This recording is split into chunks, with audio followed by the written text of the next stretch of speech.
Imagine this. You are walking down the aisle on your big day. Everyone's eyes are on you. The flowers, the music, the perfect moment. But then reality hits. That perfect wedding came with a giant price tag, and now you are stuck wondering how you are going to pay it all off. Weddings can be magical, but they can also be brutally expensive. That's where wedding loans come in. But here's the real question. Are wedding loans the fairy tale solution couples hope for? Or are they a financial trap waiting to ruin the happily ever after? Stick around, because in this ultimate guide, I am going to give you everything you need to know about wedding loans, the good, the bad, and the must-knows, so you can make the smartest decision for your big day. Number 1. What exactly is a wedding loan? Let's keep it simple. A wedding loan is just a personal loan that you use to pay for wedding expenses. It is not a special loan with hidden rules. You borrow a lump sum of money from a bank, credit union, or online lender, and then pay it back in fixed monthly payments with interest. For example, if your wedding costs $20,000 and you only have $10,000 saved, you might take out a $10,000 wedding loan to cover the rest. But remember, that $10,000 is not free. It comes with interest, which could mean you actually pay back $12,000 or more over time. Number 2. Why do couples take wedding loans? The biggest reason is cost. In the USA, the average wedding costs around $30,000. That's like buying a small car or putting a down payment on a house. And most couples simply do not have that much sitting in their savings account. Wedding loans let you spread the cost over time instead of draining your savings at once. Another reason is timing. Maybe you want to get married sooner rather than later, and saving up would take years. A loan can make that dream wedding happen now. But quick question, if a loan lets you have the wedding of your dreams today, is it really worth the price you'll pay tomorrow? We will dig into that soon. Number 3. What can you use a wedding loan for? The beauty of a personal loan is flexibility. You can use it for almost anything related to the wedding. Venue, catering, flowers, dress, music, even the honeymoon if you want. For example, let's say the venue is $12,000, catering is $8,000, dress and suit $3,000, and DJ plus photographer another $5,000. That's $28,000 already, and we haven't even talked about decorations or rings. A wedding loan can cover any of those. But here's a warning. Just because you can borrow for everything doesn't mean you should. Borrowing for essentials is one thing. Borrowing for luxury extras, like an ice sculpture or a horse-drawn carriage, could be a costly mistake. Number 4. How do wedding loans work? Once you apply and get approved, the lender deposits the loan money into your bank account, usually within a few days. Then you start making fixed monthly payments over a set term, like 3 years or 5 years. Interest rates depend on your credit score, income, and the lender. If you have excellent credit, you might get an interest rate of 8%. But if your credit is shaky, the rate could be 20% or more. That means a $10,000 loan at 8% could cost around $313 per month for 36 months. But the same loan at 20% could jump to $372 per month. And you'd pay thousands more in interest. That's why your credit score is so important here. Number 5. The pros of wedding loans. Wedding loans can give you quick access to cash, help you plan the wedding you want, and let you spread costs over time. If you choose a fixed-rate loan, your payments stay the same each month, which makes budgeting easier. Also, unlike credit cards, personal loans often have lower interest rates. For example, if your credit card charges 25% interest but your loan is only 12%, the loan clearly saves you money. Plus, paying on time can help build your credit history. For couples just starting their financial lives together, that can be a bonus. Number 6. The cons of wedding loans. Now here comes the part most lenders do not advertise. Debt. Plain and simple. You're starting your marriage already owing money. That can create stress and even lead to fights. Imagine the honeymoon glow fading as the monthly loan bill arrives. Also, if you lose your job or face an emergency, those payments don't stop. Miss them, and your credit score takes a hit. Another con? Overspending. Loans can tempt couples to spend more than they can realistically afford. For example, maybe you planned a $15,000 wedding, but once you're approved for a $25,000 loan, Suddenly that extra 10,000 feels like free money, but it's not. It's future stress. Number 7. How to qualify for a wedding loan. Lenders look at three big things: your credit score, your income, and your debt-to-income ratio. A credit score above 700 usually gets you the best rates. Below 650, things get tougher and more expensive. Income matters too. The lender wants proof you can actually pay them back. If you make $4,000 a month and already spend $3,000 on rent, bills, and other debts, they might deny you. But if your expenses are only $2,000, you are more likely to get approved. Some lenders also let couples apply together, combining income and credit scores, which can increase your chances. Number 8. How much should you borrow? Here's the golden rule. Never borrow more than you can realistically pay back without wrecking your budget. A good rule of thumb is to keep wedding loan payments under 10% of your monthly income. For example, if you make $4,000 per month, keep your payment under $400.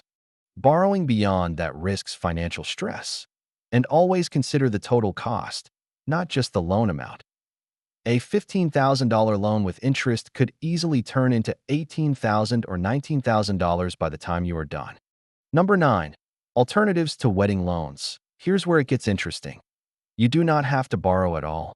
You can save up and pay cash. It might take longer, but it means starting marriage debt-free. Another option is using a low-interest credit card, especially if it has a 0% introductory rate. Just be sure you pay it off before the promo ends, or the interest could skyrocket. Family help is another path. Some couples receive financial gifts from parents or relatives that cover part of the costs. Or consider scaling down the wedding.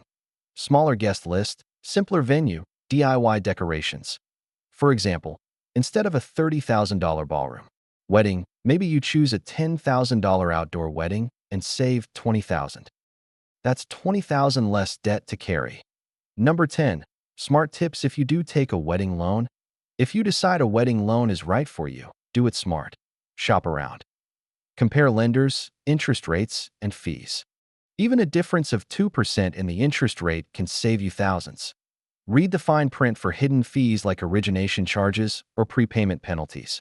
Make sure the monthly payment fits comfortably in your budget. And here's a pro tip: set up automatic payments. It helps you avoid missed payments and may even lower your interest rate with some lenders. Number 11. The emotional cost of debt. Money stress can hurt even the happiest marriages. Studies show finances are one of the leading causes of arguments between couples.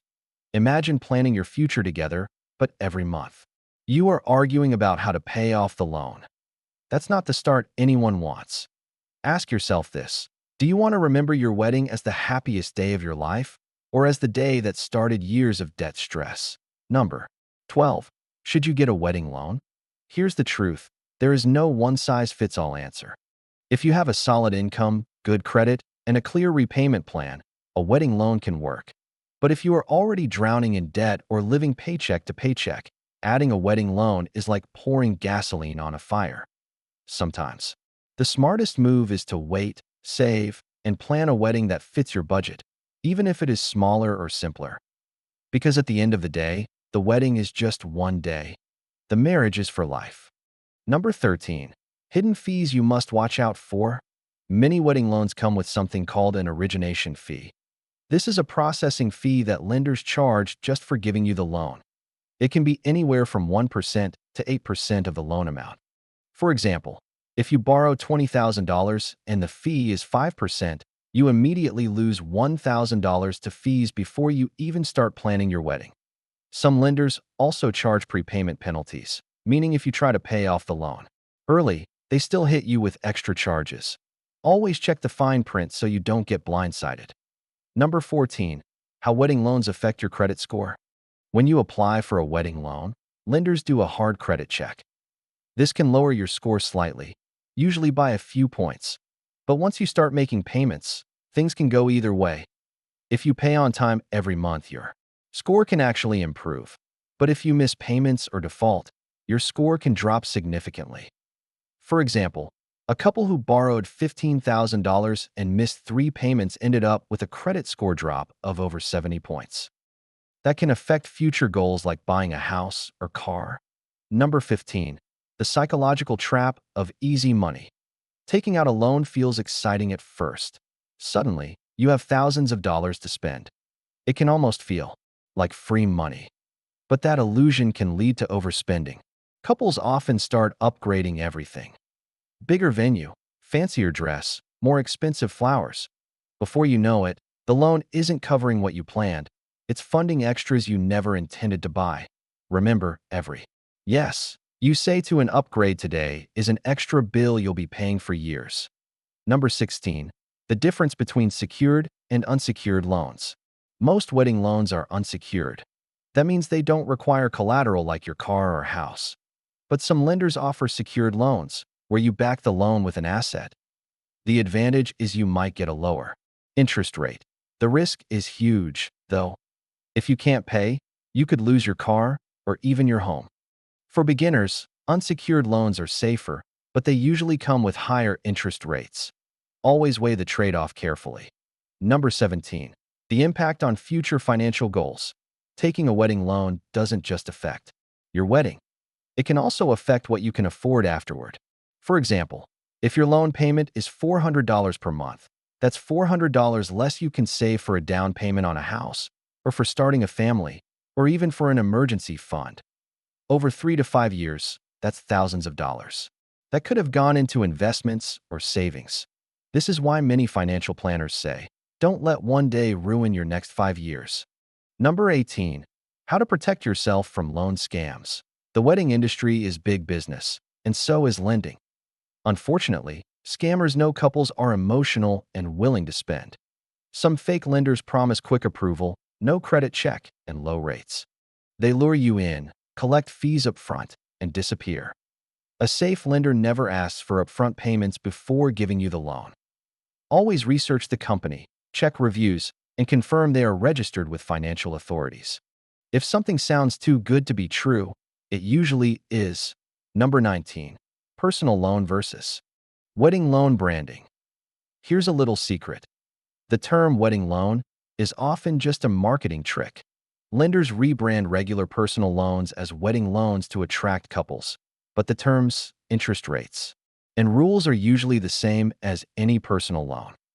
So don't get caught up in the fancy label. Compare different personal loans instead of limiting yourself to loans marketed specifically for weddings. Sometimes you'll find better rates when the word wedding isn't attached. Number 20. When a wedding loan might make sense. There are a few situations where a wedding loan could actually be practical. For example, maybe you and your partner both have stable, high incomes, little debt, and excellent credit. You can afford the payments without sacrificing other financial goals. Or maybe family is contributing most of the cost, and you only need a small loan to fill a gap. In these cases, the loan is more of a convenience than a lifeline. The key is that it doesn't put your financial future at risk.